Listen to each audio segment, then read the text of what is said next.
Ready?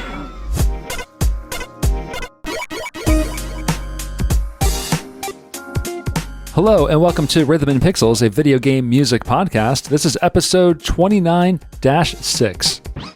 And we are your hosts. My name is Rob Nichols. And I'm Pernell. And every week we bring to you video game music from all consoles and all generations. We pick some music, we listen to the music, we talk about it, and we have a good time. Good time, Pernell. Gravy time, even. I like gravy. Yeah, it's honestly been like... We've only eaten a quarter of your pinwheels, Pernell. Yeah, I probably shouldn't have bought any of the pinwheels. No? Yeah. Are you hungry? I'm hungry-ish. Like, I gotta do something about my active gains. Like, scales and stuff has been bugging me a lot lately. And also, energy levels have been really odd. I'm not sure if it's a seasonal thing. Food is energy, so that's important to do. So you should still be eating, is what I'm saying. But I'm probably eating the wrong stuff because I'm still feel like I'm gaining weight. So maybe. It's a sticky wicket that I fall under right now. No, I'm in that place of like, what should I be eating and all that stuff. Like, am I eating the right stuff at the right times? For as active as I am. So. But are your energy levels normal though? No, not since 2017. not since last year. Not since 2019. I don't know. They've been up and down. They've been more down. Maybe it's just the weather. I don't know. That is possible too. I mean, heck, what is it? I guess it's worth mentioning here. We actually just had a flood scenario, which I'm thankful didn't hit us too hard, but it came close, at least for me. Because my family house avoided flooding by a few blocks, and my house, thankfully, there's that creek that's right in front of your place. Yeah, but it's more of a run. I hate the fact that it's called a run, but I think that's what you'd call it because it's a water run that runs by. But I think its primary purpose is to funnel water from further up to give it a way to like not flood up there. So you can tell when water's building up because it'll just be like this. It'll go from being like a trickle of water to like this massive flow. And last night during the tornado scenario, I gave blood, so I was at the blood bank. And when I left, like there were trees down, there was like water everywhere, a bunch of puddles. People were like pulling over the side of the road. It was actually hazardous driving. But in my mindset, I was like, well, I'm already stuck out here. I might as well go get groceries too. So I did go to the grocery store before going home. But when I got home, the run was up, and there were a number of times where I had to drive around like deep bodies of water and stuff. But ultimately, I got home, so my brain was like, okay, I guess maybe we got by okay. There's no crazy flooding. My basement's not overflowing or nothing like that.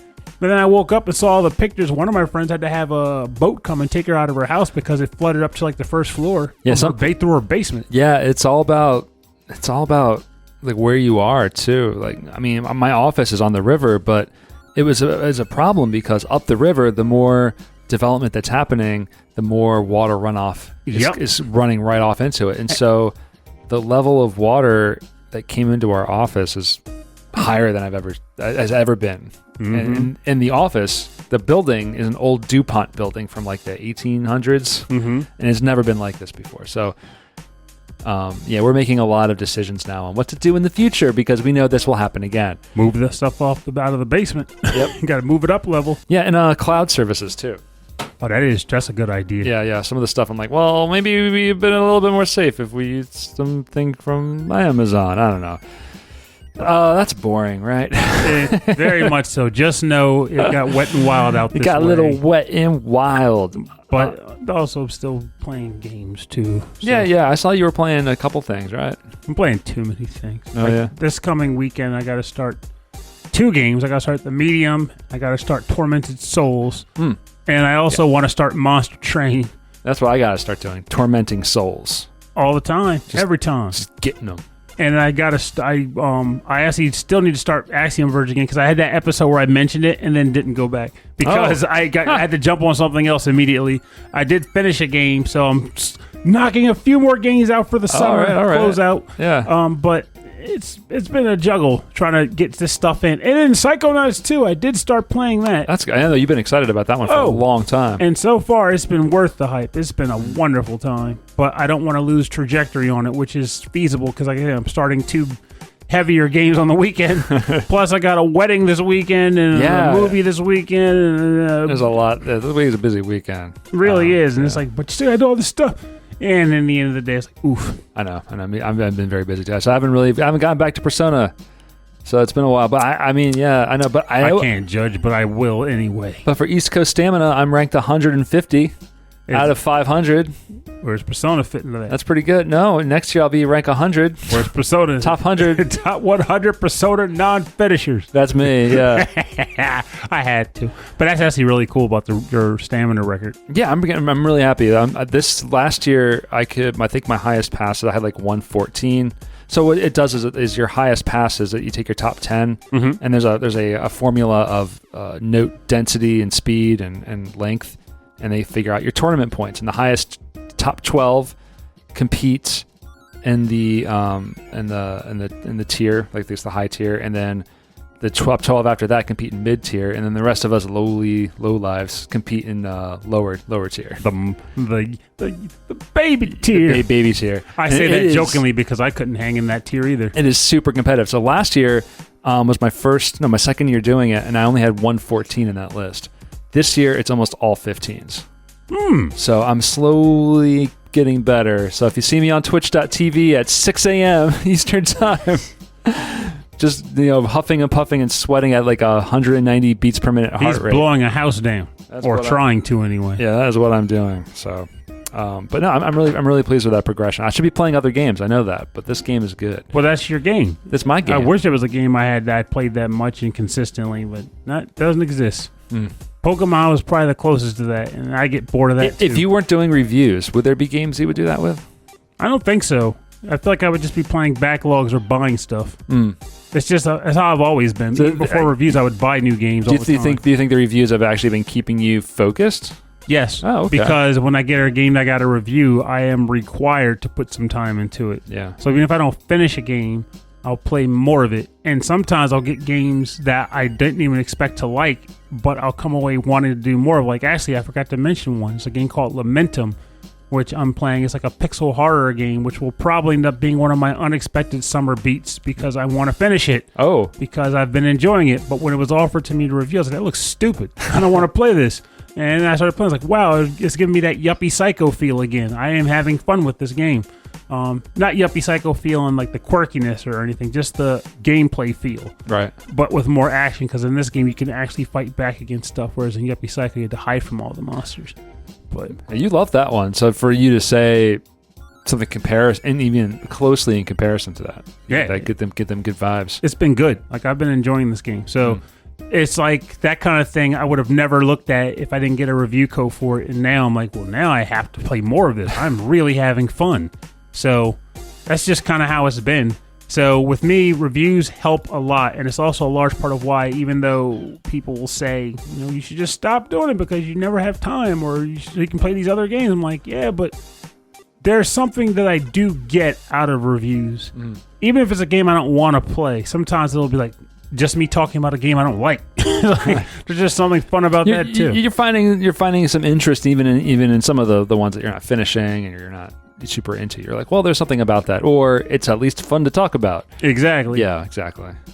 So like for me, I saw that where it ends up working that way. So I don't foresee myself not doing reviews for a little while, unless either the host of the show decides they want to cancel the show, or I only start getting a series of nothing but mobile games or something. Like, well, now I just don't want to do this anymore. And it's all gotcha. And you're like, you got me. I'm done. I'm done. Exactly. Yeah. I don't think that's going to happen, especially considering the guy running the show. That's not his thing, right? Yeah. If anything, he'll be like, you got to get a Series X to keep getting reviews. That's the closest it would get for him, because he loves Xbox to death. So. Oh, okay. Yeah. There's too many systems. I'm interested in the PlayStation 5. Eventually, they have to make that thing smaller. Yeah, good luck with that. That thing is... It's a behemoth. Where am I supposed to put it? Like behind the TV? You use it as a table. Just put it on... I'll put it on casters and roll it around the house. That's what I would do. That's what I'm doing. That's what I'm actually doing. You stick it to a Roomba and it just cleans your house for you. Or if I'm not doing that, I stand it upright and it's a nice Seto Kaiba statue. Can it go on its side? Yeah, it does the whole standing on the side or standing flat or laying flat. Maybe that'll work then. Actually, all jokes aside, mine lays flat on the entertainment stand, but okay. It takes up an entire chunk because it is a behemoth. Yeah, I'm not sure where it's going to go if I go that route. Stand it sideways along the side of the machine. I mean, for you, it'd be fine. You just don't realize it yet. You'd stand it upright, and it would go to the side of your entertainment center. Oh, okay, on the floor. Yeah, it would have to on the floor. I don't know about that on the floor. Well, it has a stand, too. I don't know about the stand. Oh, you put some string on it. Hang it from the ceiling. There you go. Like a chandelier. There you go. Like a chandelier. Like a chandelier. I have don't know this no song, idea what that song is. Well, I'm looking at it, like, I'm sure he's referencing a thing, and it eluded me. Yes. Okay, well, before we get into our topic, I wanted to talk about our Patreon, Pernell. Who's that guy? You know, if you are a member of the Rhythm and Pixels Patreon, you get access to a special Discord channel, which we do for our monthly live stream. So at every level of our Patreon, you get access to a monthly live streamed episode. You get access to weekly prequel episodes and other little fun stuff we're doing every week. But we added some additional stuff for now. So at $5 per month, you get a classic logo sticker. Sticker? I couldn't remember what I did. That's why I was like, you had a dramatic pause when you said that. You get a sticker. You get an exclusive stickers, which is really cool. At $10 per month, if you are a Patreon member for 3 months, you get your own Rhythm and Pixels mug. Coffee mug, tea mug, or if you just want to drink some milk or some water, you can do that too. Or if you just want to mix them all together. Ooh, coffee tea. Toffee. Ooh, I would eat some toffee. And then at $20 per month, if you are a Patreon member for $20 per month for 3 months, you get an exclusive t-shirt, an exclusive logo, an exclusive design. Keep in mind, exclusively right now, made by my nephew t-shirt. I think right now it still says run VGM though, so but I just started, so it's cool. We can get it done. I can get the project done. So so if and in all of those things there's all of the other benefits of the live streams, of the exclusive content weekly, and of our YouTube station, which crashes every 3 days now. It's totally fine. We're supposed to do some RAM upgrades I keep forgetting to bring over. That's fine. We'll get it figured out. All right, so let's go into this week's topic. This week's topic was suggested by Discord. Curly Kevin. That's his name. Don't wear it out. Curly Kevin. He gave us a couple. He gave us more than a few topic suggestions. He said... I think it's pretty funny, too, because from what I remember, he dropped a bunch of them in. I was like, if we're able to use all of these in some way, that pretty much will take us through the end of the summer of 16-bit. Yeah, we're nearly there, I feel like. The end of this month, right? We'll be... Yeah, September 22nd is the official last day of summer, and I'm putting it to that because I need all the extra time. But I would like that too. It's there, so this week we're picking for our summer of 16-bit. We are doing 16-bit games based on cartoons. That's right. Which is not really a surprise because if you downloaded this episode, the episode is titled Cartoons. But if you if you have it on a loop or some sort of shuffle, you don't know. This is what I do. When I go on the internet, I just close my eyes and I just click like crazy. And then whatever I download is what I'm listening to that day. Well, keep in mind, like Spotify will do that though. Like if you're listening to this through Spotify, you can shuffle. Oh, cool. So you might get an episode that just pops up in your feed and you don't know what the episode's about. A little Pernell life hack if you want a little spice in your life. That's do right. a little podcast shuffle. And then eat some habaneros. And then do the one chip challenge. Oh, that would be great. Ooh, you want the one chip challenge. You feel alive with the one chip challenge. I do. I want it again. Though I heard it's now like infused with some kind of charcoal that makes your stomach it just makes you suffer because it stays in your stomach for longer. That's awful. No, that's exciting. That's terrifying. That's terrific. Oh, well, we can do a pepper eating challenge sometime. I'm growing lots of peppers. That's going to make us just hiccup. that's just hiccup juice? Hiccup juice. And actually, that could be funny in and of itself. So maybe I'd still do that. But anyway, thanks, Curly Kevin. Curly Kevin, thank you for the topic suggestions. We're picking the one today, cartoons. His other ones were also really good. Well, they may come up, so no need spoiling them. Yeah, we don't have to spoiler them. But I will do this first one. Oh. No, I'm kidding. We're gonna do some music. I'm gonna spoiler this. I went full Mega Drive, Sega Genesis on this episode. And in my case, I didn't per se go on one system, but I'm sad to say I broke my habit of choosing tracks from the Turbo because my habit was like, the only games I could think of from that were cartoon-based off the top of my head were like Tailspin and Darkwing Duck. So I already chose from Tailspin before, and I didn't really want to choose from Darkwing Duck for some reason, but yeah. I figured why not? I had reasons for choosing the tracks I picked, so I'm good with it. I didn't. My reasons are that these songs sounded interesting. I never really heard of these games before. Couldn't believe I didn't know about these games. First game is Garfield, Caught in the Act, for the Sega Genesis. That title. Yeah. What is he doing? So I'll say this: the Caught in the Act. The act is different, like plays or movies, and so every stage is like an opera. Oh, that sounds cool. Yeah, it looks really cool. It's a neat looking platform. They're all platformers. They're all platformers, but they're just really cartoony, really really colorful, and really interesting looking on the Genesis. We're gonna listen to the opening theme or the music that plays during the intro movie. The composers on this are Tristan Dwight Stone, and Jeffrey Tveraas. Jeffrey Tveraas was listed as the sound designer doing sound effects, and the tracks in this game are divided very specifically. Some sound like this and some sound like that. So it's either Tristan or Dwight Stone.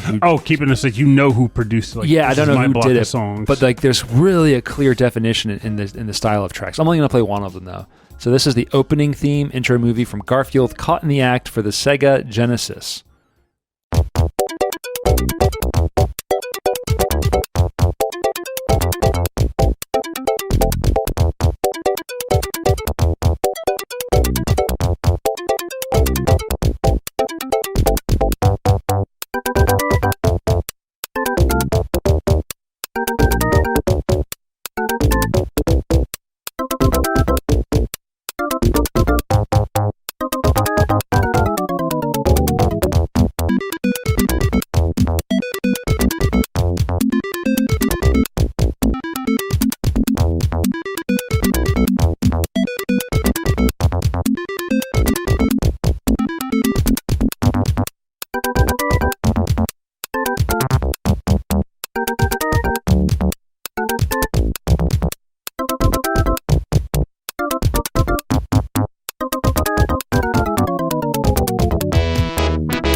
You're listening to the opening theme or the intro movie from Garfield, Caught in the Act for the Sega Genesis, composed by Tristan Dwight Stone, and Jeffrey Tveraas.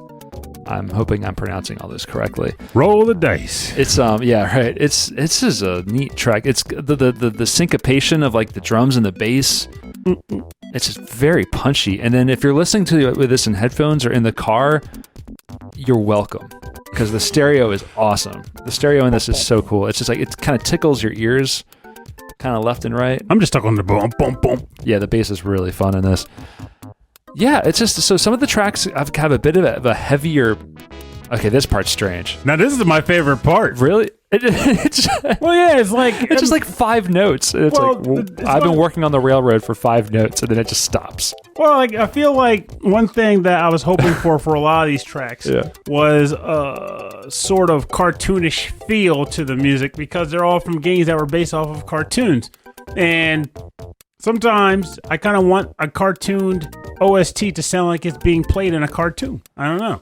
And that is the closest thing in this track to that, like, like it just pumps up the sound a little bit, makes it perkier. Almost out of nowhere. It just kind of like, just does something different. Now, did you used to watch Garfield at all back in the day? I loved Garfield and Friends, which had the little shorts from the cartoon called U.S. Acres. Yes. It had like the pig and the chicken. Orson. Yeah, Orson Pig. Roy was the rooster. Okay. Sheldon was the chicken that was still in the egg. I still, so our mutual friend Chris, when we were in high school, we thought that the theme song to Garfield and Friends was the funniest thing in the world. It was funny? Yeah, because it was like... I remember the song. It was great, but I don't remember it being funny. Yeah, we would just... Because it was always like... It was like, come to the place where something... Now come on in, come to the place where fun never ends. Come on in, it's time to party with Garfield and friends. And it would stop. Garfield and friends. Yeah, because Garfield and friends. Because the animation, they're closing the door, and Garfield doesn't want anybody else coming in the house. But that always made us laugh, and so we would just we would sit in like class in high school, and we would look over each other and go, Garfield and friends. I imagine your other class was like, what the hell are these kids on? Actually, Christy and I still do that too. Which is funny. Be hanging out. I haven't seen. How's your kid doing? Oh yeah, he's doing great in school. He's a very smart person. Garfield. I know, it just happens. I don't know. You just gotta hear like one little intonation of it, and it just happens. So I was really hoping that this game would have a version of the Garfield and Friends like theme song in it, but it didn't have it. But this was probably based solely on the Garfield property, not the cartoon. Yeah, probably. Although it was really it's very cartoony looking. It could have, but I don't think there's any normal. Well, remember there were Garfield specials on TV too, so there were cartoon Garfield iterations that weren't Garfield and Friends. I mean, I guess I identify more with Garfield now than I did when I was a kid. When I was a kid, it was fine, but maybe it's this. I liked the cartoon when I was a kid, but I identify with the comic strip as an adult, because the comic strip was just like, I hate Mondays. Oh, Garfield's awesome as an I just adult. want to eat pasta. I eat lasagna, I want to sleep, I want to be left alone, and I hate Mondays. Yeah. That's every adult. Have you ever seen the comic strips of Garfield minus Garfield? Yes, and I like those too, because it clearly paints John as a person who really needs a friend. It's really sad. It's so sad. But yeah, I always like those a lot too. And yeah, did you watch Garfield? You watched Garfield? Oh yeah, I love Garfield. Yeah, Garfield. I was gonna say the joke of the idea of John Arbuckle being his name, and then there's the Final Fantasy summon Carbuncle. It was like John Carbuncle. It was like you summon him. It's like, where's my cat with my lasagna? I always thought it was funny that when I was a kid, I always thought it was funny that Garfield slept in a box. It's a cat bed. It looked like a filing cabinet box. But as I'm older, I'm like, yeah, my cat will sleep in anything shaped like a box.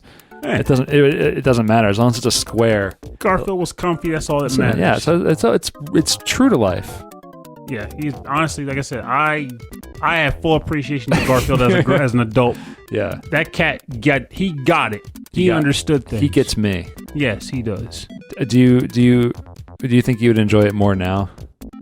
Well, I'm not sure about enjoy the show more now. I think it is what it is, but the character I appreciate more. I think that's the thing about today's episode is all of these cartoons were from the era that we were watching cartoons, generally speaking. Actually, no. In my case, they absolutely are. Yeah. Mostly mine too. But I still watch cartoons, but I mean more like when I watch them more, more intently. Yeah. I used to have Ren and Stimpy on the Genesis, and I played that to death. Because that's what you did when you only had 4 or 5 games. You just played them nonstop. And how? And I can't watch something like that nowadays. It's just kind of stupid and gross. But as a kid, I thought it was stupid and gross. And I loved that. Oh, I'm not changing.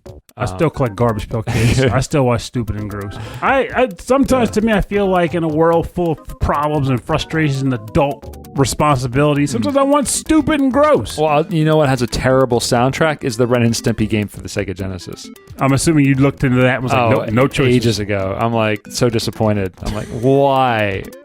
The game itself is interesting because it's two player, and if you're not playing with 2 people, one person's the computer, and it's terrible. But you can. Sounds like Ob, before Ob and Ib existed, we had Ren and Stimpy. Yeah, and you had special moves that you could only do with the other character, which is really cool.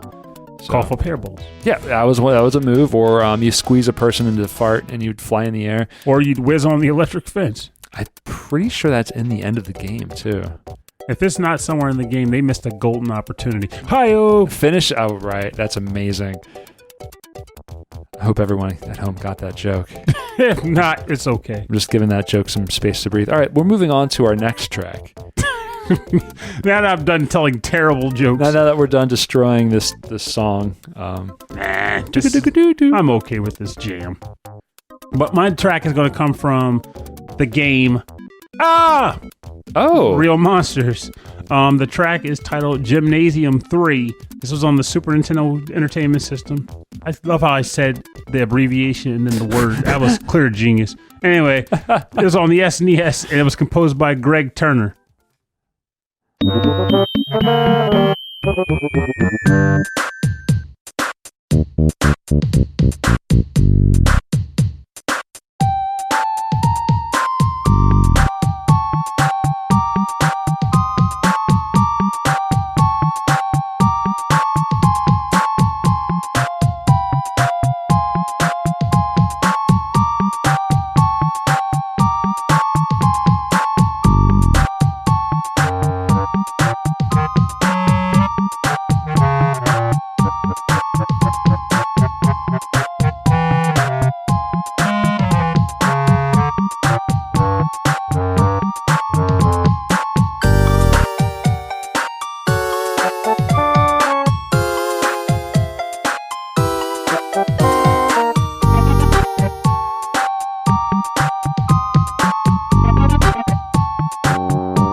Welcome back. You're listening to the Gymnasium 3 theme from the game Real Monsters. Had to go with it. I love how you start talking really quiet, and I'm like, I'll just turn the volume up. Oh, no! Too late. Composed for the Super Nintendo. Regression. The game on the Super Nintendo. And composed by Greg Turner. Wow. This track is amazing. It's a Jimmy It's Jam. super good. I had one track picked out for the game from this game already, and then I came across it. It was like, nope, got to shift. This one's even better than that. This is really, really good. It's got a beat, and it's a spooky beat. And it even has an element to it that still gives me this is clearly from a cartoon game sound. Yeah. So I'm like, okay with that. Yeah, that's what I was hoping for. It's that trombone, that fake trombone going. Give me that cartoon beat. This is amazing. And then the breakdown. Like the breakdown that's coming up right here is, I think, what's getting it for me. You're right here. Here it comes. Just like a great track. That's what I'm talking about. That bridge right there. That's so good. And that part, I feel like, still kind of carries the feeling of the show and like the premise of the show. Yeah, it's been I remember I enjoyed it, but I never really got into it. So the idea of the show, I don't have as far as like remembering specific episodes, but the show's premise was about three monsters who are also friends named Ickis, Oblina, and Crumb, and they go to basically monster school to learn how to scare people.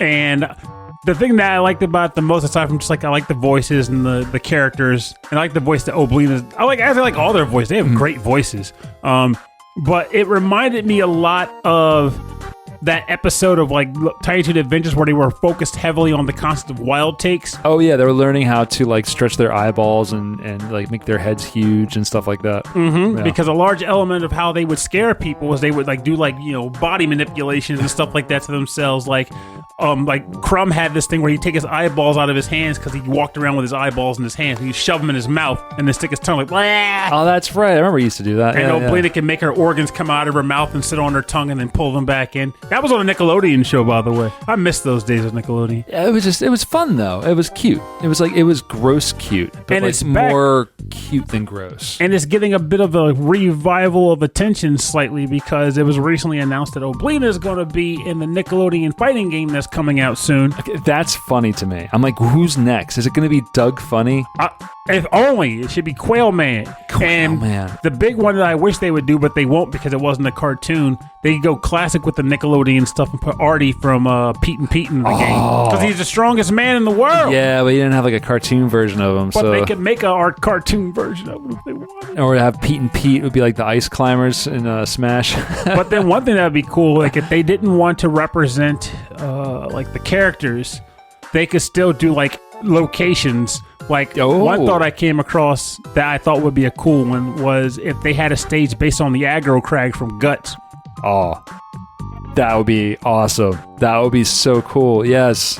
I'm loving this. Or like that weird sound stage where they recorded most of You Can't Do That on Television. All the doors. Yeah, all the doors. But like, see, that's the sort of thing where slime would come down. Wow. Like normally these games feel like they're phoned in, like the more modern ones. I feel more like they're phoned in than anything, so I generally avoid them. Mm-hmm. But I looked at the trailers for this, and I see all the character announcements, and I'm like, you know what? I'm probably going to buy this. Yeah. And they just announced April O'Neil's a character. I saw that. Like, yeah. I'm sold. They finally give her something to do that isn't being distressed. And I actually saw a guy come on there and say, well, that's stupid. She never fought on the show. I'm like, well, first of all, she fought later in the comics, but I admit that in this iteration she didn't fight. But then the follow-up to that is, who cares? You're playing a cartoon beat-em-up. Yeah, why can't she fight also? Like, why can't she just swing her camera on the pedestal as a weapon? I think that's awesome. I think that's super cool. I mean, and also, she's going to look great in the game because she wears that yellow jumpsuit. She's going to pop right out. Yeah, Leonardo's fighting Danny Phantom. Like, that makes sense, right? Yeah. Like, it's like, at the end of the day, it's a cartoon beat-em-up.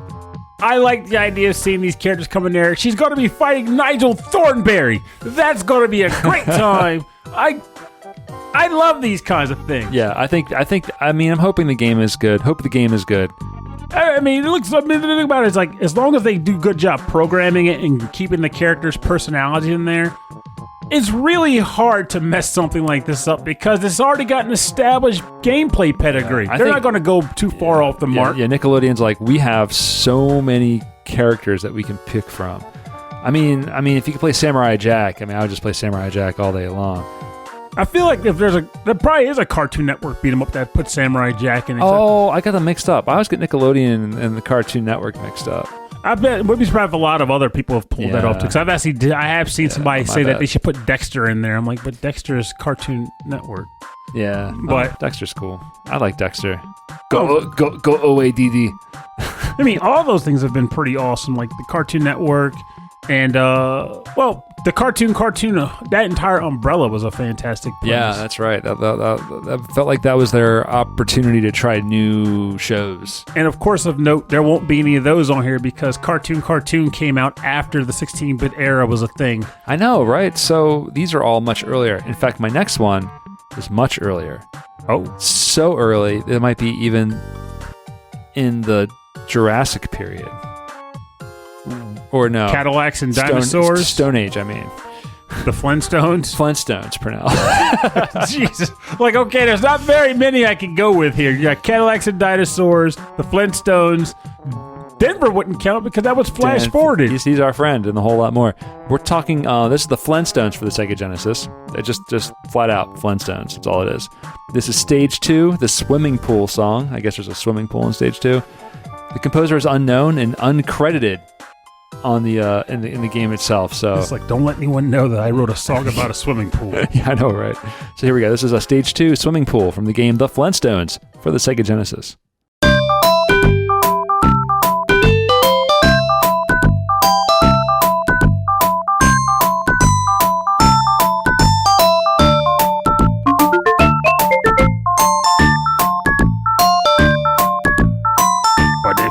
Then we will give it a shot. Have some fun with me. Go to the rink and go have ourselves a little bit of skate around this thing and have fun together. Best friends, just you and me on the swing set again because I don't want to take it back home and make you feel like you're alone. You got a friend. That's me, guy. Gonna walk around and drink of the beverage and a sippity-dippity. Oh, man, that was fun.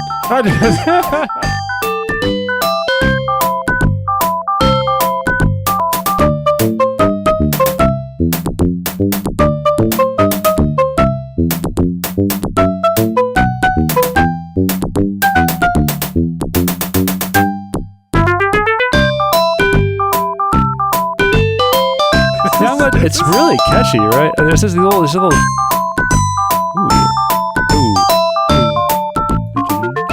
That little. Oh, I love that little jazzy part. Yes, you're listening to Stage 2, the swimming pool song from the Flintstones for the Sega Genesis. Composer is unknown. And there's so much about this track. Actually, this whole soundtrack is just joyful.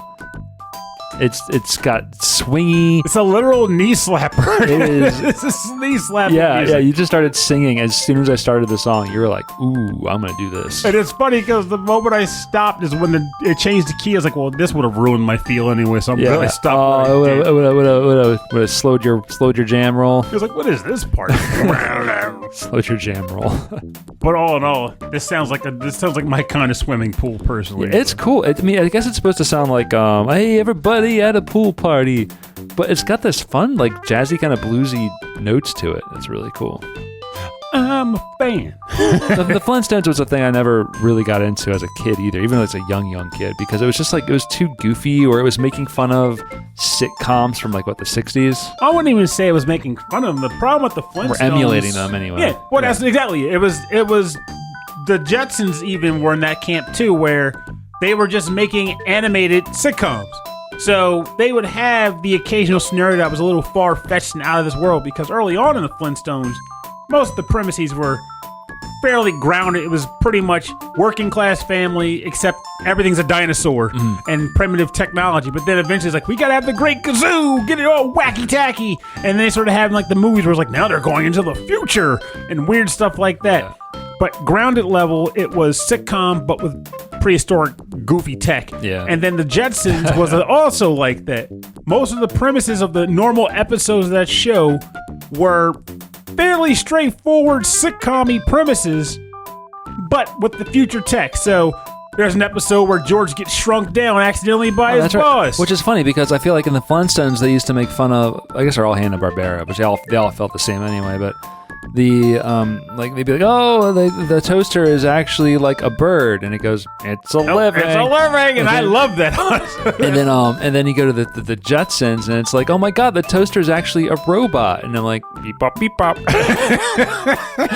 It's the same thing. But the thing is, like, looking at it now, like, I liked it more when they started doing the whole thing, which was also a big trend in the like early 90s, late 80s. I mean, where they were like, we got to take these properties and now we got to make them young and hip again, because kids don't want to watch the Flintstones. But what if we age Pebbles and Bam Bam, but not age their parents for some reason, and then have the Pebbles and Bam Bam show? So now it's not watching these adults go to work and then go to their Oxen Club meetings. I know, but even that was like cookie cutter Hanna-Barbera, where like they couldn't just be like teenage Flintstone kids. It was, they had to solve mysteries, and they had to have a band. Oh no, they didn't do. I guess there were a couple of episodes where you're like, "What's going on here? We got to figure this out." Oh wait, there was a lot of teen drama. I got mixed up with the Scooby-Doo mysteries, the kid Scrappy-Doo, whatever. Oh dear God. Okay, so let's lay out the timeline here. All right, so this is the one with Snagglepuss in it, right? No, Snagglepuss has nothing to do with the Flintstones. What about Grape Ape? He was a thing. None of these things had anything to do with the Flintstones. Grape Ape. But I did like Grape Ape, Mr. Peebles. No, that was Magilla Gorilla. I said, look what you're doing to me. Ooh, what was the one who talked like this? I don't even know who that was. Probably Snagglepuss. That was probably Snagglepuss. But there's a great PSA from the 90s telling kids to practice safe nookie, and with cartoons. There are the cartoon voices in it, and it's so funny. Such a weird thing to even use. It shouldn't be funny. It should not be funny. It's very serious. But that part is so off. Shouldn't be there. But the Flintstones. Anyway, so back to the Flintstones. I've been doing this on the show where I'm like, ooh, this makes me remember that one time. But there was the Flintstones. Then they had the Pebbles and Bam Bam show. Was that what it was called? And that was the one where they aged them into teenagers but left the parents ages. And then in the 90s, or actually I guess it was technically still the late 80s, they did the Flintstone Kids. That's when they de-aged everybody, and Pebbles and Bam Bam clearly didn't exist, because if they did that, it would have been a weird time paradox. So that was how they tried to keep them hit. Oh, that's what it was. Scooby-Doo had Scooby-Doo. Scooby and the Scrappy thing doesn't count, because that was still during the typical Hanna-Barbera age. Right. Their hipster attempt, or hipping attempt, was the Pup Named Scooby-Doo, Pup Named where they Scooby-Doo. they lived in Coolsville. Yeah, and all the characters were young because they were all okay. That's They went to the arcade and ate pizza. Scooby-Doo was just younger. I got it mixed up with Scrappy-Doo. Yeah, Scrappy-Doo's terrible. Yeah, that's the Poochie the dog of the Scooby-Doo world. Which is funny because I was reading up on Pup Named Scooby not too long ago. That was apparently the last time Casey Kasem did the voice for Shaggy. Oh, no kidding. And I want to say Don Messick. No, Don Messick didn't do Scooby's voice in that version. I'll double check later. But anyway, the point is, that was the last time Casey Kasem voiced voiced Shaggy, and either Don Messick voiced Scooby or he didn't, or I could have got it reversed, and that was the one time Casey didn't do Scooby. The point is, I love the show. It was fantastic. And I still watch it today. Like, I still like listening to the stupid songs they would play during the chase scenes. Yeah, the red herring. Yeah, it's Red Herring, which as a kid, it didn't quite click for me, but now I get it. A kid actually named Red Herring is the dumbest, funniest thing ever. It was fantastic. I love it. It's not very funny. And then the one time it was Red Herring, no one would let him say it. It's like, but no, it's Red Herring. Like, stop it. You keep doing that. You always accuse Red Herring. All right, we're on to your next track. So what do you got? I wish I had a track from a Pup Named Scooby-Doo game, but it doesn't exist. I wish there was a Pup Named Scooby-Doo game. I would have bought it. Yeah, me too. But what I did choose from is a game that didn't quite click for me, but I feel like I should revisit it because the property didn't click for me back then, but now it does. And that is the Animaniacs. Oh. This is Studio's 2-1 theme. From what I gather, this is the space stage. Genesis game, and it's composed by Kiyoshi Murai.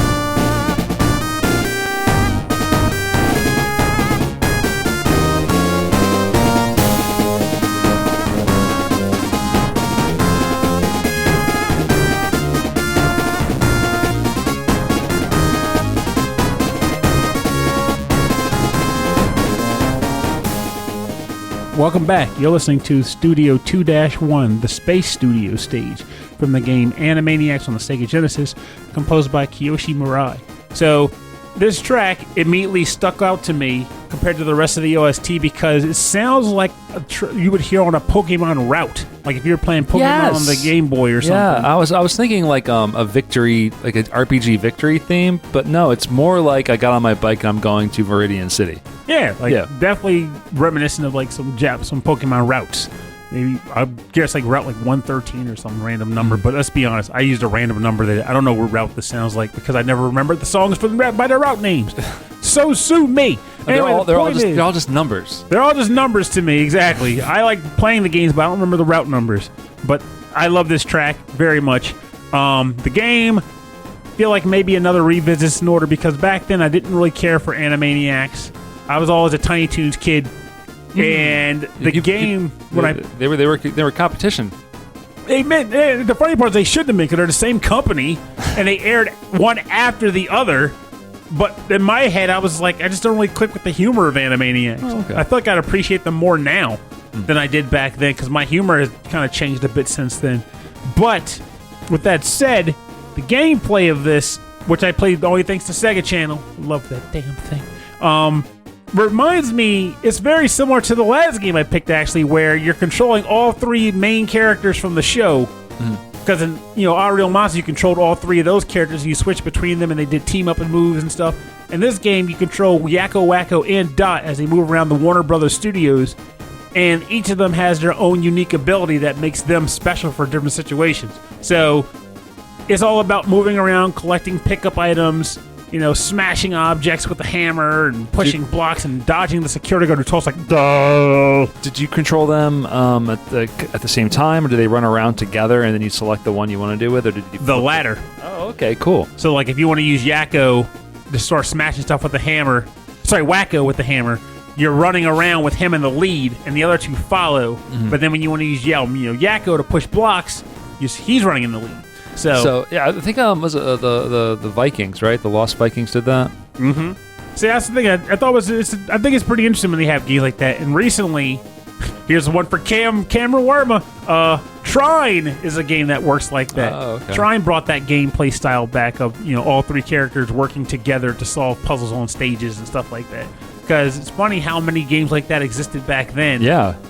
Compared to now, which is not very many. Well, I feel like a lot of these are based off of these IPs of ensemble cartoons or casts of characters, and you want to have them all together. And if you make a video game, you can't make a video game with just like one. You can't just Wacko. It's not Wacko's curse. Well, they would do it like Tiny Toons did it, they could have Revenge of Dot. Because I don't know, I want to play that game. That actually sounds pretty cool, right? I like Dot. I don't want her to have to get revenge for anything.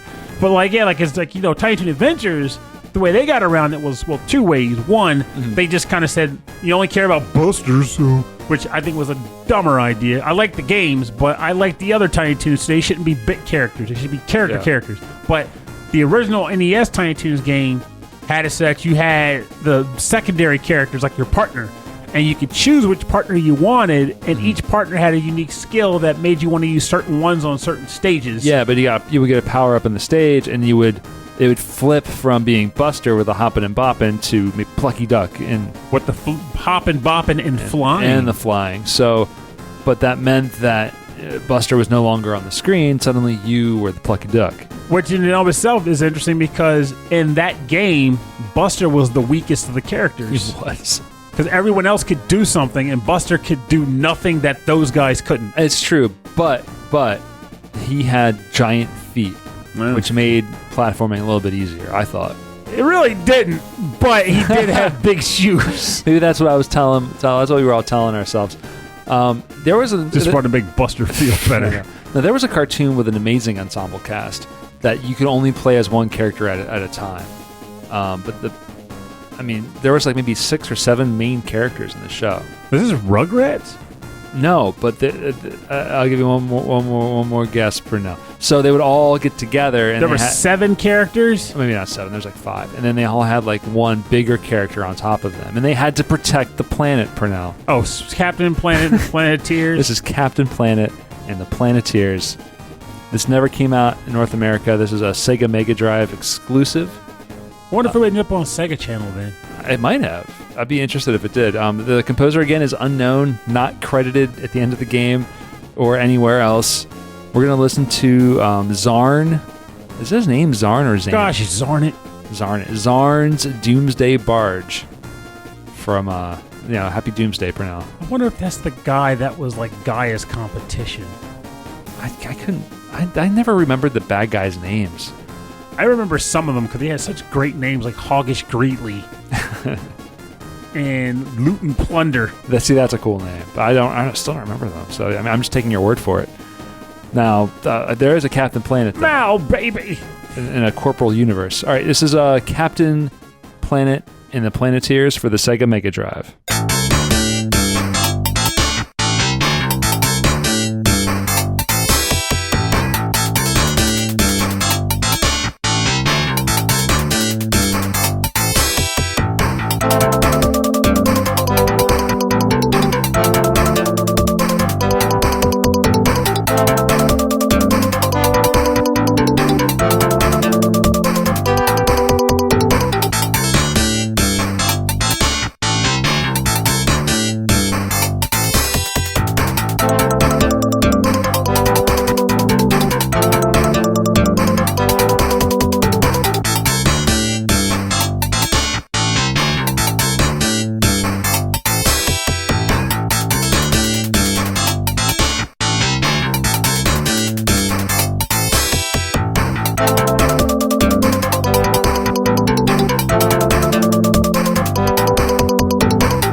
This is Zarn's Doomsday Barge from the game Captain Planet and the Planeteers for the Sega Mega Drive. Composer is unknown.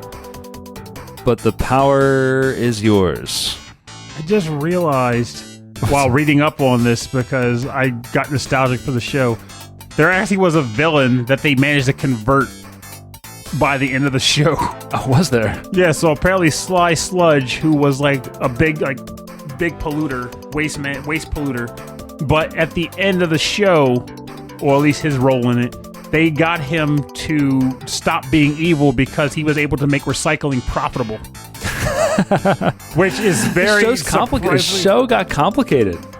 Yeah, it's like, I can make money off of waste. Why the heck haven't I been doing this sooner? Didn't even get paid.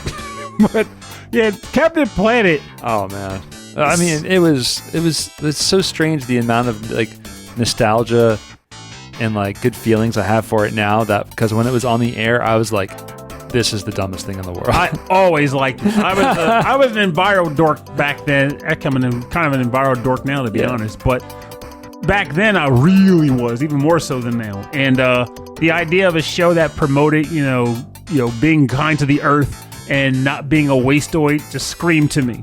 And I love the idea of basically all the characters, or rather the villains, being representations of like negative human emotions and also negative, human behaviors in regards to planetary care. But it's kind of funny because you look back on someone like, say, the freaking Duke Nukem, not the game character, the character in the show, and his big issue was he was big on nuclear waste and nuclear power. But in some respects, nowadays, we should, if anything, be looking more into the idea of nuclear power, because while safer nuclear power rather than maybe like the coal. Well, who's the coal man in the show? There's no specific coal man. Tony Coleman. There's no Tony Coleman. I feel like maybe the closest thing to like that kind of guy would have been like Loot and Plunder. Okay, yeah. But yeah, like the show just resonated with me back then. And it's funny now too, because there was actually a recent Rick and Morty episode that parodied Captain Planet, but the character was named Planetina, and it was a lot of the jokes they made were fairly expected, because even before the episode really got going, I was like, I bet they're going to bring the Planeteers back, but they're going to be disgruntled adults obsessed with money. And sure enough, they were disgruntled adults obsessed with money. So I was like, oh, there it is. I called that joke. But with that said, it was still entertaining. But what blew me away was people were writing articles about it, and more than a few were like, I don't get this reference. What is the deal with this? I'm like, how do you not know who Captain Planet and the Planeteers are? And then I realized I'm old. Yeah, so you got 5 kids who from all parts. That's the thing; they're from all over the world, and I think the idea was they were all supposed to come together because they're all from all parts of the world, and they're each given a magical ring that gives them the power of a specific element. Of the 5 elements, Pernell. Which, for the record, fun spoiler, I actually was thinking about doing an elements block of episodes, and the joke would have been that heart would have been one of them. It should be. It has to be. And the thing I hated is that people gave heart so much grief. But the truth of it is, that is probably one of the most powerful ones they had. If Mati wanted to get dirty, that was one of the more powerful rings, if not the most powerful. Well, correction, wind is probably the most powerful, because if you could remove oxygen, people will be kind of screwed. Yeah, I mean, everyone was like, ooh, the fire guy can shoot fire. But yeah, Mati can be like, a mountain lion, go eat that guy. Yeah, I can just turn nature against everyone. He could likely corrupt people with it, too. You would imagine so, right? Like a human heart, get better. Yeah, we're not getting better. It's more like, why not? I'm meant to like be the person that communicates at the human emotional level. Oh, okay. And naturally, his way he primarily used it was like to empathize. Like, I understand where he's coming from. Or he would talk to animals with it. Well, I mean, what was interesting, right? So they all had these amazing powers. There's 5 kids with amazing powers. But the whole thing was that they would put their powers together, and a really goofy superhero with a mullet would come out. Yeah, but he had all of their powers, and he was able to use them better than they did. Yeah, but they were still pretty good. On their own, they could have done it. Yeah, but they couldn't, like, say, for example, there was times where Captain Planet would have to, like, dive deep underwater and do stuff. They can't breathe underwater. Captain Planet can. There were times where he had to deal with, like, hardcore pollution systems, though. I was about to say that they couldn't, but he could. But Captain Planet got hurt by smog, too, so it wasn't like he was invulnerable. Yeah. Smog was his kryptonite. Also... Well, most pollution was. If you just splashed the guy with toxic waste, he'd go down, like, if you're driving down the highway and you throw a coffee can out your window, that hurts Captain Planet. Yeah, but then he can get angry. And you get angry, turn you into a tree. Which, for the record, that was the other obvious trajectory that the Rick and Morty parody went on, which I thought was like, well, I appreciate this because that is the natural direction that I would have expected Captain Planet to go if they went all in on it. I saw them do that, and I was like, they kind of already did that. Like, Don Cheadle already did that. Yes, but Don Cheadle did it specifically with, like, that boardroom. This was like... Did you watch that episode? I thought you didn't like that show. Don Cheadle? No, Rick and Morty. No, I haven't seen it, no. It's like... I saw people write about it. Oh, that makes sense. Yeah, because, like, she ended up going, like, basically not so much becoming... Well, she did. She started out with just like, okay, I'm just going to go all in on the actual kinder aspects of, like, if people didn't drive, they wouldn't have to produce smoke, so I'll just pop all their tires. Now their cars don't work. And then she tried to reason with, like, coal miners, and when the coal miners were like, well, we got kids to feed, she's like, well, you guys won't listen, so I'm just going to make you do it. She starts, like, snapping. And I'm like, natural progression. If her primary goal is to save the planet, and she can't convince people to do right by the planet, why would she not just lose Make them, yeah. I'm going to make you do it. That's how this is going to work. Yeah, well, I mean, the 90s were a kinder time. I mean, in some senses. In other senses, we were starting wars, but it was a kinder time. Well, at least for the hopes of our environment, which is kind of funny because Captain Planet was meant to resonate with kids, but it really needed to be resonating with, like, businessmen. Right, yeah. There's... Captain Planet just flies into a boardroom. Do you realize that if you find an alternate way to produce energy, you could actually make a profit off of it by making it seem cool and trendy? Yeah. And then I can go for what we should continue on with another song. Because it makes me sad. It makes me sad now. That's why Captain Planet focused on the kids when he should have been focusing on the adults. Yeah. Oh my god. All right. So what's your last cartoon track? So this track comes from a very short-lived show, but I wanted to choose from it because it takes me back to my block of cartoons that nobody knows about because they only existed for one really short season. Oh wow, what's this? This track got a video game. But it got a video game, which was surprising. But I remembered that the game existed. This comes from the game Family Dog. Oh yeah. And the track is titled Fetch, and it was composed by Mark Van Heck.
Welcome back. You're listening to Fetch from the game Family Dog on the Super Nintendo, composed by Mark Van Heck.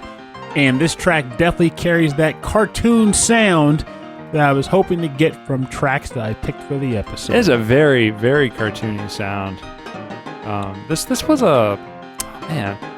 Amazing Stories, that's what it was on TV. It was a Steven Spielberg short. The thing about it is, like, I never even heard of that. Like, I didn't know about that till, like, recently. Yeah, so this is where I used to love... So Amazing Stories was like a collection of shorts and short movies kind of curated and collected by Steven Spielberg in, like, the 80s and the 90s.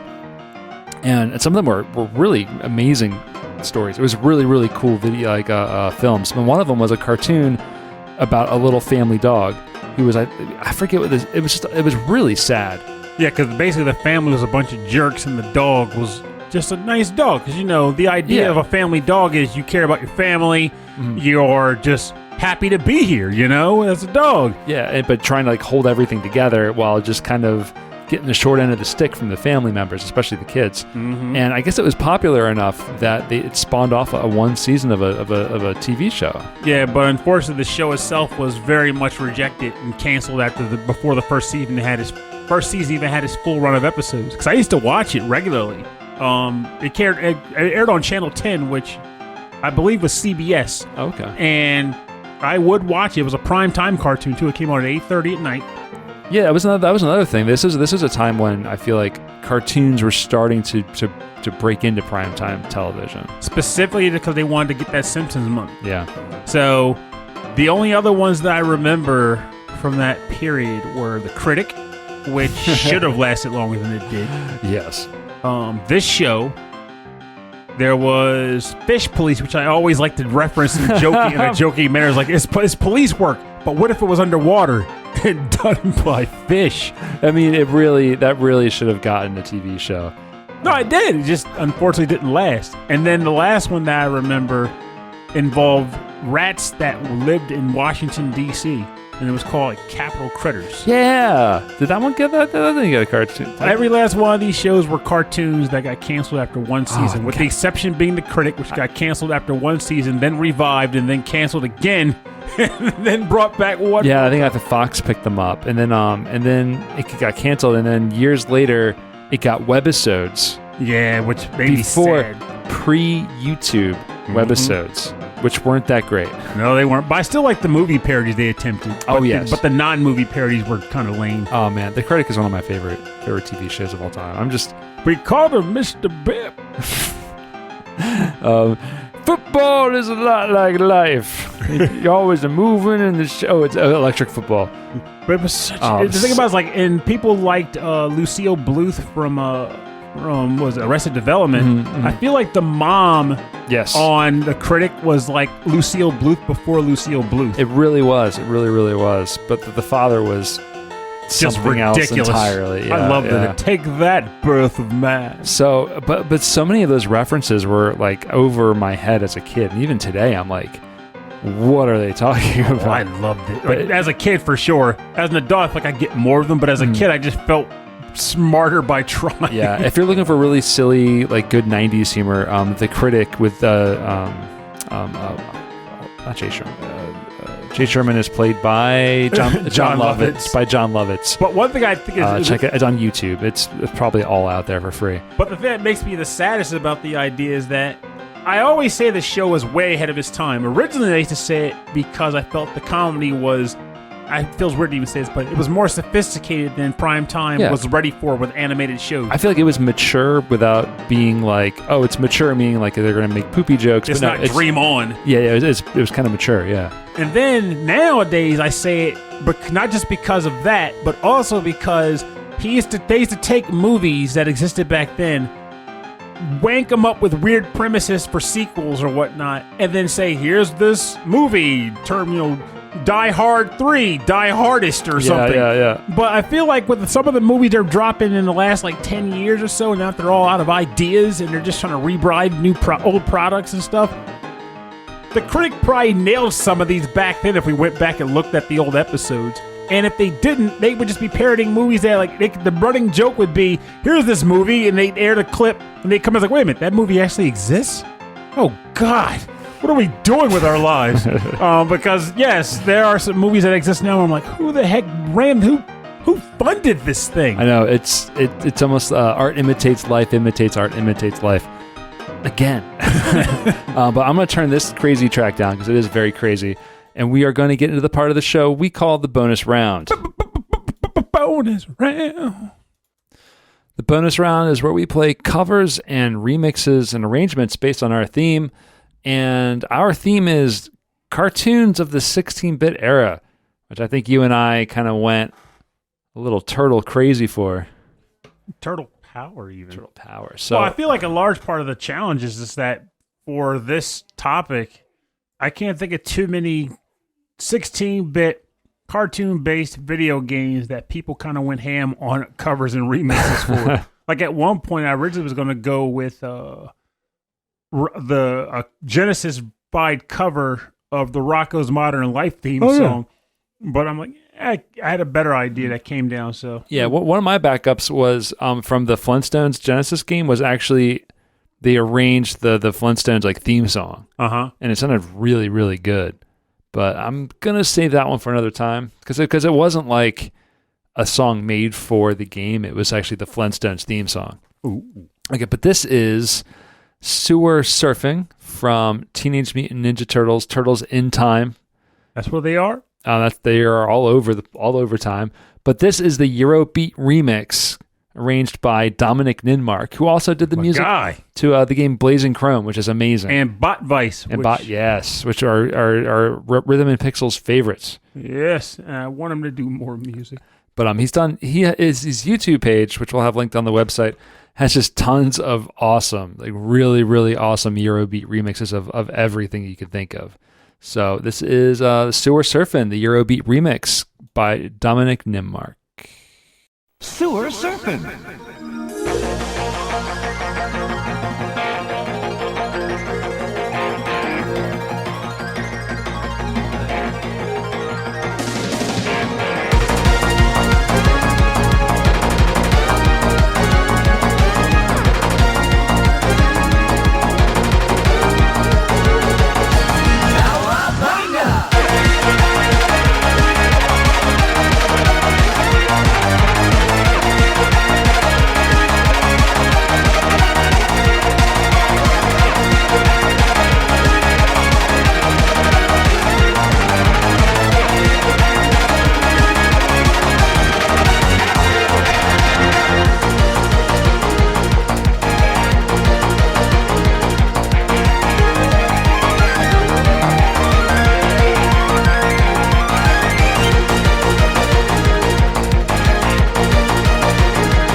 Oh yeah, that was Sewer Surfing from Teenage Mutant Ninja Turtles.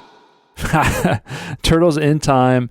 That was arranged by Dominic Ninmark, master composer of the Eurobeat sound and of some of our favorite games such as Bot Vice and what was the other one we were just talking about? I'm sorry, Blazing Chrome. Blazing Chrome was all yours, but I love Blazing Chrome. Both those games are just so good. And we just learned the newest game, Mighty Goose, which is interesting because I heard of it, I've seen pictures of it, and I didn't really feel drawn because too many games as it is.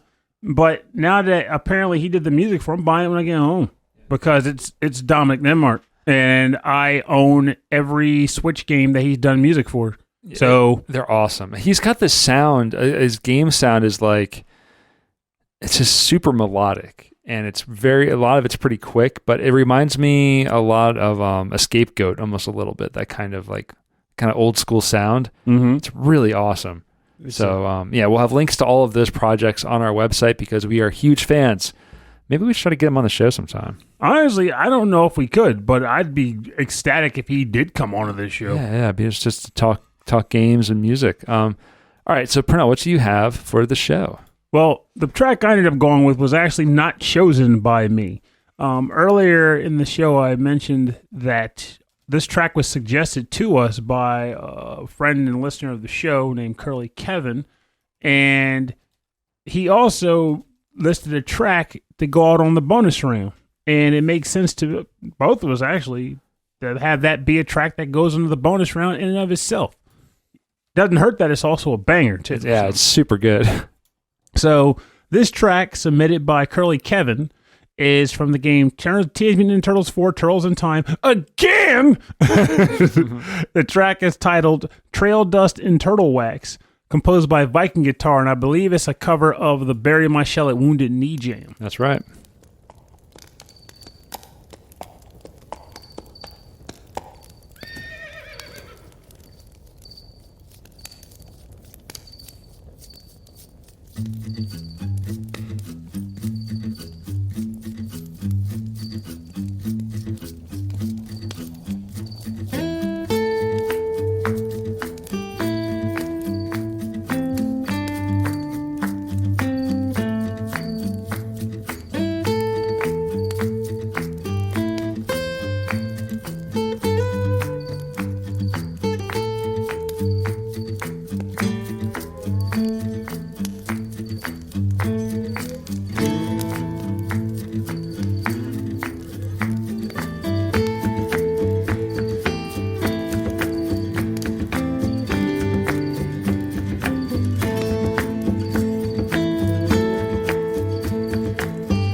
You're good to go.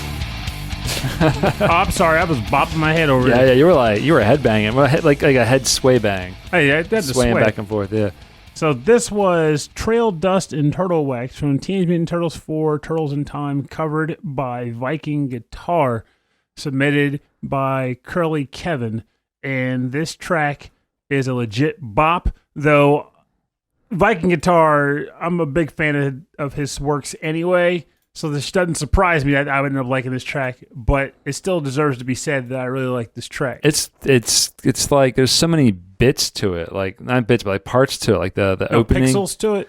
Well, the bits and the pixels, but the opening is like, it's got this intro, but it's an intro to like a second intro. So really, before like the main part comes in, it's like 2 minutes before the main part comes in. Oh, it's a song in acts. Yeah, I love that. It makes it like hit so much harder. It's cool. You catch each phase in the act. Yeah. It's like it's like a Act Garfield One, game. blam. Yeah, it's like it is like a Garfield. It's like game. a Garfield composed. Life is like a Garfield video game, Purnell. Hammer that title in.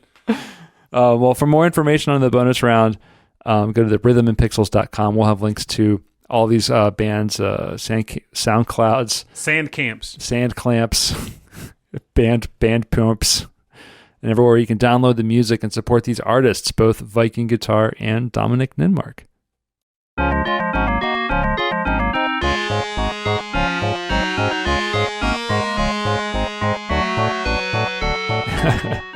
Thanks for joining us on episode 29-6 of Rhythm and Pixels 16-bit cartoons was the topic. Purnell was your host, and I am here too. Yeah, Bull, you were the host. Yeah. We were the hosts. You didn't watch a ton of the cartoons, but you liked the cartoons. I like cartoons. You like the tunes. I like the tunes. We were talking about how I wasn't interested in like watching the Flintstones as a kid because it was all about those classic TV shows, which I wasn't interested in. All I cared about was cartoon duck and a cartoon rabbit. But you watch stuff Chasing other than each other. Looney Tunes. And the 90s and 80s. Yeah, of course I did. But like what I wanted to watch was a cartoon rabbit. Oh, Christ. No, it's fine. But if I was going to watch a cartoon, especially in that time period, that's what I liked. I liked the Looney Tunes. I watched everything. And then I then got into, Ranma 1/2, Yu Yu Hakusho. So you weren't the type of kid. Inuyasha. No, You weren't the type of kid who got excited when they would do the Saturday morning cartoon preview specials. Of course I did. I watched all that stuff. But I love Looney Tunes most of all. It was dumb and violent. Well, Looney Tunes and Tom and Jerry, they had a niche. I mean, as a kid, despite the fact that I didn't quite get them for the specific joke, I liked the Tex Avery episodes of, it wasn't, I think it was, I'm sure it was Merry Melodies or anything, or if it even had a genre or a grouping, but it was like the ones where he'd be like the House of the Future, or, and it was always like, we got a room, we got a bathroom that has everything you need. Here's for the father, the mother, little Timmy, and the mother-in-law. And then every time I got to the mother-in-law, it was always like just horrible. Yeah, it was like a room on fire. Here's the medicine cabinet for the mother-in-law, and it was like a bunch of poisons and stuff. And like the couch for the mother, the seat for the mother-in-law had like nails sticking out of it and everything. And at the time, I was like, I don't get this. What's so bad about the mother-in-law? Why do you hate her so much? Funny, they're making fun of a thing, and then you get older and you're like, I'd still get it. I mean, I'm not gonna knock it. Maybe Tex Avery growing up always got in a fight with his in-laws. I don't know. But like, it's one of those jokes that I get, but you also hope that you don't have bad in-laws. That's about the gist of it. Like that's what cartoons and then when you were a kid, that's what they made you afraid of.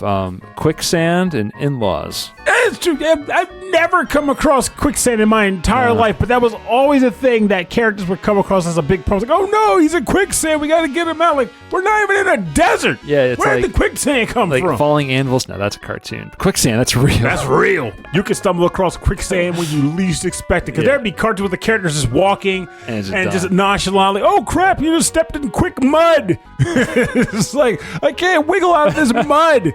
Like, yes, I do get that sinky mud exists, but you have to kind of walk pretty far into it before you're in a position where you're stuck in it. Yeah. And they'd just be like, step, whoa, straight drop. Like, how does this make any sense? But hey, I guess they had to come up with these cartoon perils. I always liked that they never would actually fall or experience gravity until they realized that they were not walking on anything.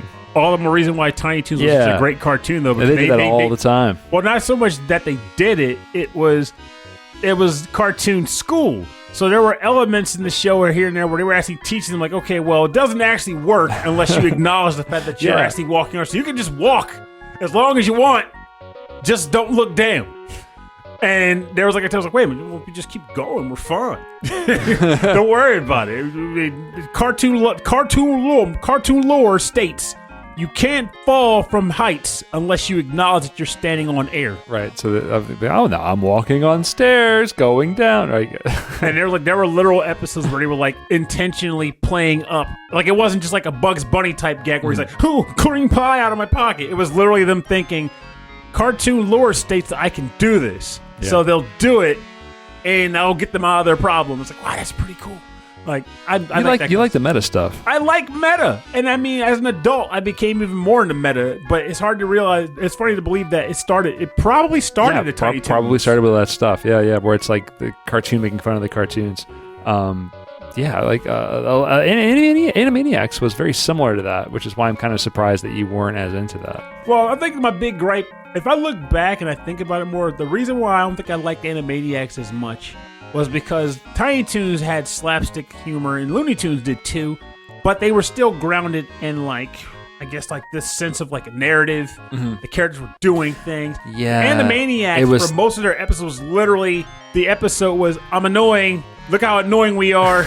And they would just constantly make jokes and references that were like fourth wall breaking and just like, we're really annoying. Can you tell yet, folks? Yeah, so, but there was no arc to anything. It was just, you're right. That makes sense to me. It was just like joke, gag, credits. Yeah, like it was like, because for example, like Bugs Bunny, there were episodes where Bugs Bunny would tunnel underground. He would pop like, where am I today? Oh, I'm at the beach. So he's at the beach doing stuff, and then weird stuff would happen. Yeah, but there's an arc with Elmer Fudd, right, or something. Well, not even necessarily Elmer Fudd. It would literally be he's in this place, whether he meant to get there or not, and then stuff would happen, and he has to progress through it. Mm-hmm. So that would be technically the arc, but he still randomly showed up there.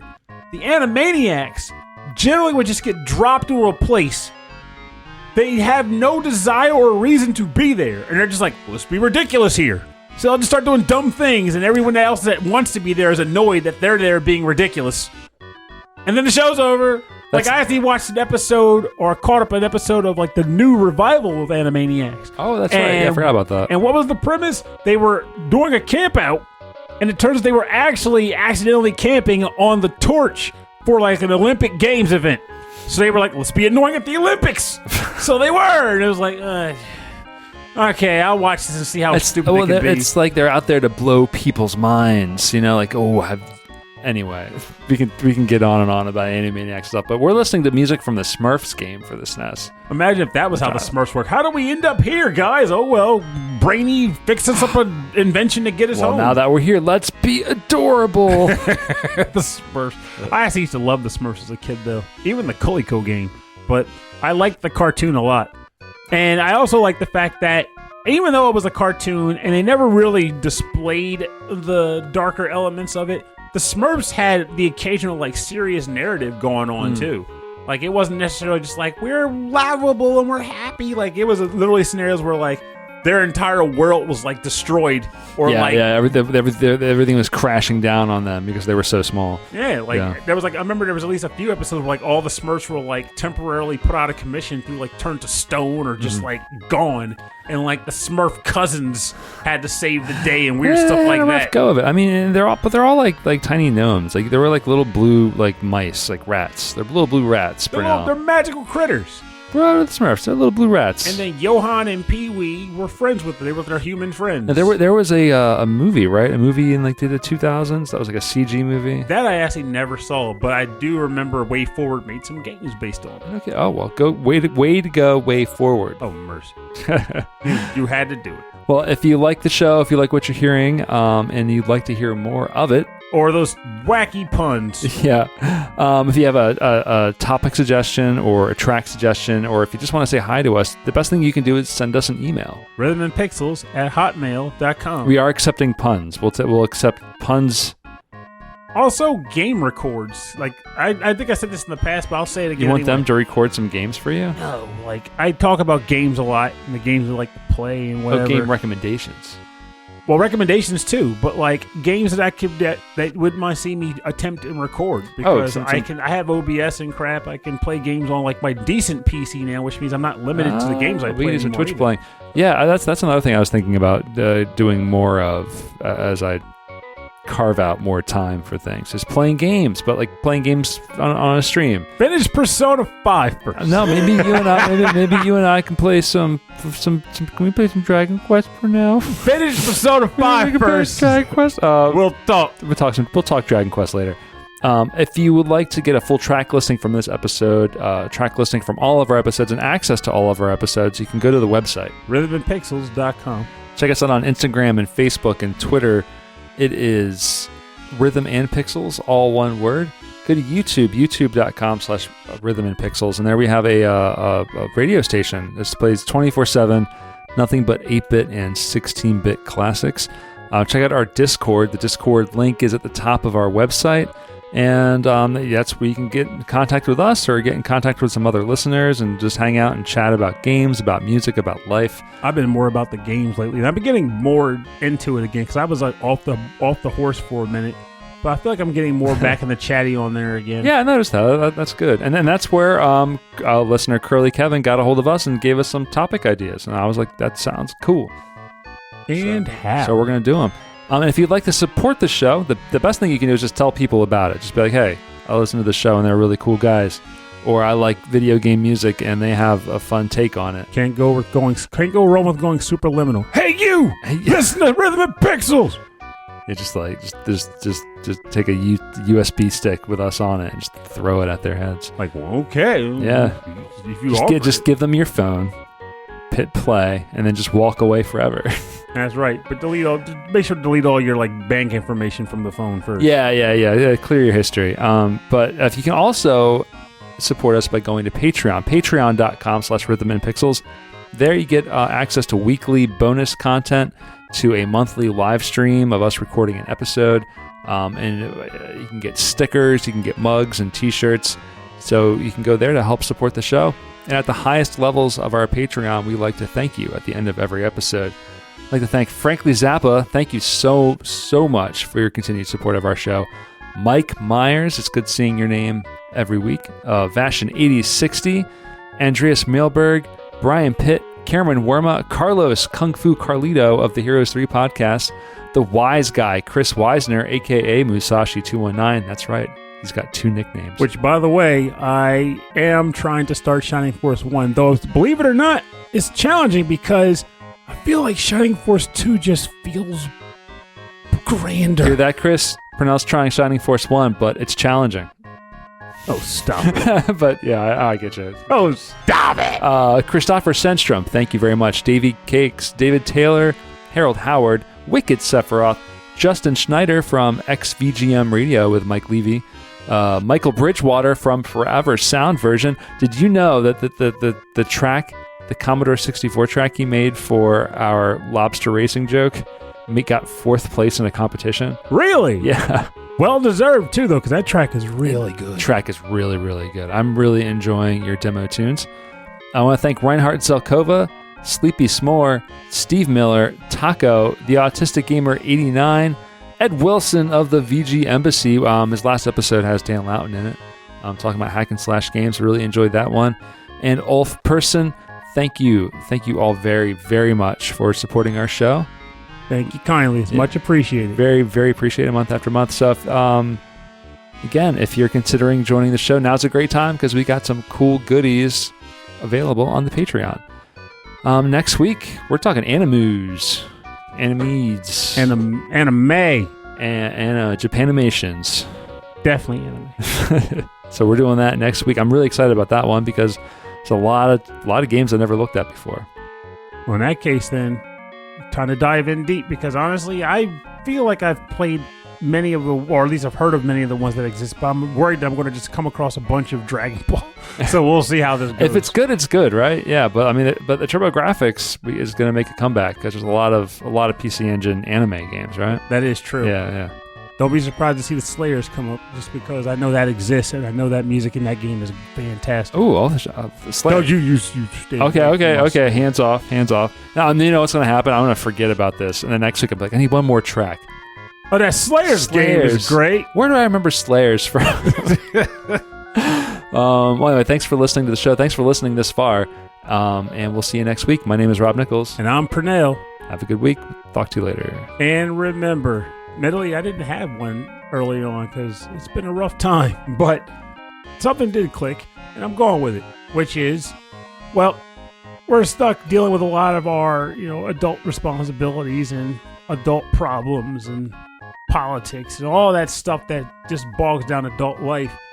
But I also have come across a lot of SNES where people like to give people grief for, disengaging from those things and focusing on, things that make them feel more relaxed, like games or gardening or watching copious amounts of television. And I'm here to definitely say, who cares? If that's what makes you feel good and helps you deal with a lot of the funk, make it happen. Nostalgia's your friend. Gaming's your friend. Entertainment's your friend. Just sometimes disassociation is not a bad thing. It is a wonderful thing. That's good to be happy about something. You better believe it. Yeah.